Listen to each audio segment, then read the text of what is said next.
विश्वं दर्पणदृश्यमाननगरी तुर्यं सततं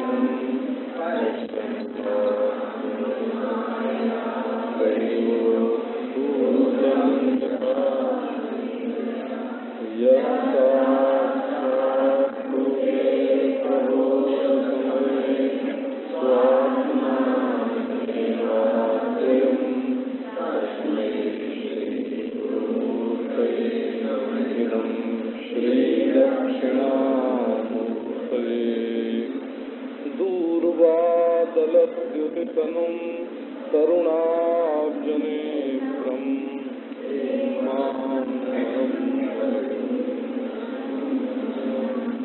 कंदर्पकोटिकमनीयकिशोरमूर्तिं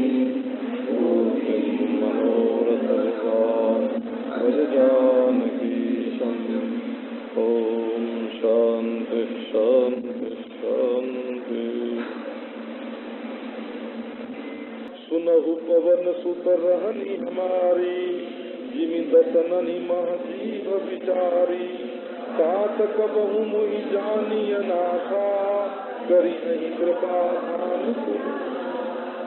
तामस तन कछु साधन नाही, प्रीति न पद सरोज मन माही। अब मोहि भावरोष हनुमंता, बिनु हरि कृपा मिलहि नहीं संता। जो रघुवीर अनुग्रह कीना, सुनहु विभीषण प्रभु कई रीति। करहि सदा सेवक पर प्रीति, कहु कवन में परम कुलीना। प्रात लेई जो साजन मिलई हारा, अस में अधम रघुवीर करे विलोचन नीर सियावत। अब विभीषण जी कहते हैं कि हे पवन नंदन, हमारी रहनी सुनो। हम ऐसे रहते हैं लंका में, जिमि दसनन हिमा जीव विचारी। ये दसन है ना, दसन, दसन माने दांत। तो जो काट ले उनका नाम होता है दसन, है ना। दसन माने जो डस ले, जो डस ले उसका नाम हुआ दसन। दसन बोलते हैं दांत को। तो दांतों के बीच में जीभ रहती है। कैसी है बिचारी के चारों ओर से 32 दांत उसको घेरे हुए हैं। 32 दांत और वो कैसी नरम नरम नरम नरम इन कड़ों के कठोरों के बीच में रहती है। हमने पहले पढ़ा था हो कि एक कोई वृद्ध महात्मा थे, उनके पास कोई सज्जन गए। उन्होंने कहा, महाराज आप बुढ़े हो गए, अपना अनुभव बता जाइए कि आपका अनुभव क्या है। तो महात्मा ने कहा कि हमारा अनुभव मैं बताता हूँ। हमारे मुंह में दांत हैं कि नहीं है? तो बोले कि नहीं महाराज आपके मुंह में दांत नहीं है। बोले अच्छा हमारे मुंह में जीभ है कि नहीं? बोले कि जीभ तो है, तभी तो आप बात कर रहे हैं। तो बोले कि देखो, जीवन में जो कठोर होता है वो टूट जाता है, और जो नरम होता है वो हमेशा बना रहता है। जीभ नरम है, कोमल है, और दांत कठोर हैं। तो यही हमारा अनुभव है कि जीवन में कोमलता धारण करनी चाहिए, कठोरता नहीं धारण करनी चाहिए। तो अब कहते हैं, जिमि दसननि महु जीभ विचारी। जैसे दांतों के बीच में, डसने वालों के बीच में विचारी जीभ हो, वही मेरी गति है।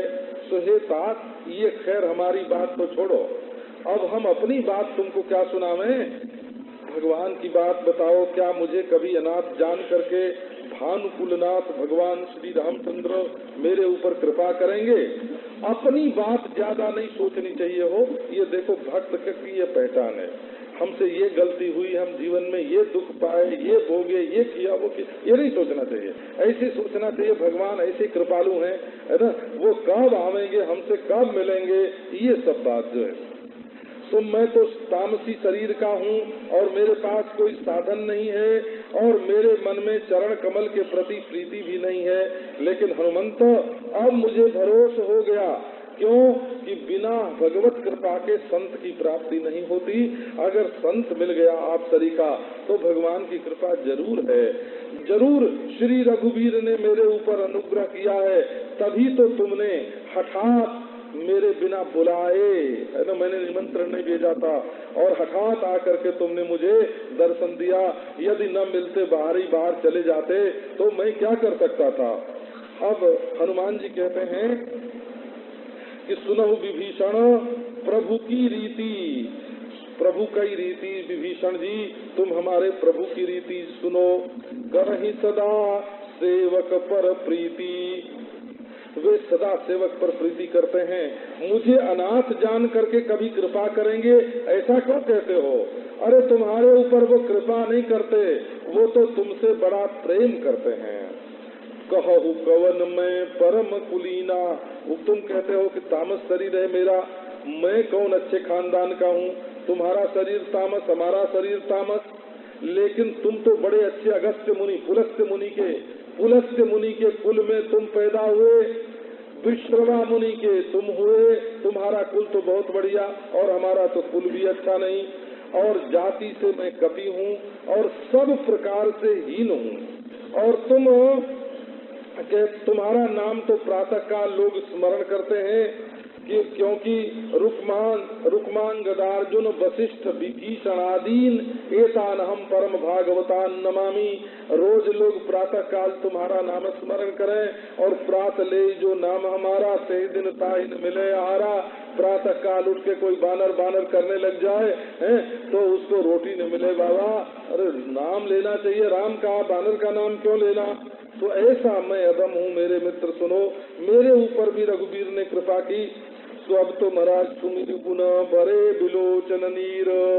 पहले विभीषण जी ने आनंद में मग्न कर दिया था हनुमान जी को, अब हनुमान जी ने आनंद में मग्न कर दिया विभीषण को।